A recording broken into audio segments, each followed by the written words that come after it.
কিন্তু যাহারা সদাপ্রভুর অপেক্ষা করে তাহারা উত্তরোত্তর নতুন শক্তি পাইবে। তাহারা ঈগল পক্ষীর ন্যায় পক্ষ সহকারে ঊর্ধ্বে উঠিবে। তাহারা দৌড়ালে শ্রান্ত হইবে না, তাহারা গমন করিলে ক্লান্ত হইবে না। যিশাইয়া ৪৪ অধ্যায় ৩১ পদ। ঈশ্বরের সময়ের জন্য অপেক্ষা করা একটা বড় বিষয়। অবস্থা যত কঠিন হোক, যত বিপরীত হোক, আমাদের অপেক্ষা করতে শিখতে হবে। জীবনে কত শতবার ঈশ্বরের অনুগ্রহ পেয়েছি তা গণনা করতে হবে।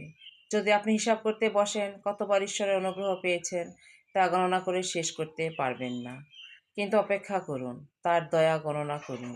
দেখবেন নতুন শক্তিতে আপনি পূর্ণ হচ্ছেন। নতুন এক দৃঢ়তা, প্রত্যাশা, আনন্দ, সাহস, শক্তি আপনাকে ভরে তুলেছে। প্রভুর কোনো বাক্যই তার কাছে নিষ্ফল হয়ে ফিরে যাবে না। ধ্যান করি ও হৃদয় আলোচনা করি, সমর্পিত হই। কারণ অন্ধকার দিন আমাদের প্রভুর উদ্দেশ্যে পবিত্র। তোমরা বিষণ্ণ হইও না, কেননা সদাপ্রভুতে যে আনন্দ তাহাই তোমাদের শক্তি। নমনীয় ৮ অধ্যায় ১০ পদ। সিদ্ধতা ও সরলতা আমাকে রক্ষা করুক, কেননা আমি তোমার অপেক্ষা করিতেছি। গীতসঙ্গীত ২৫ অধ্যায় ২১ পদ। আমেন।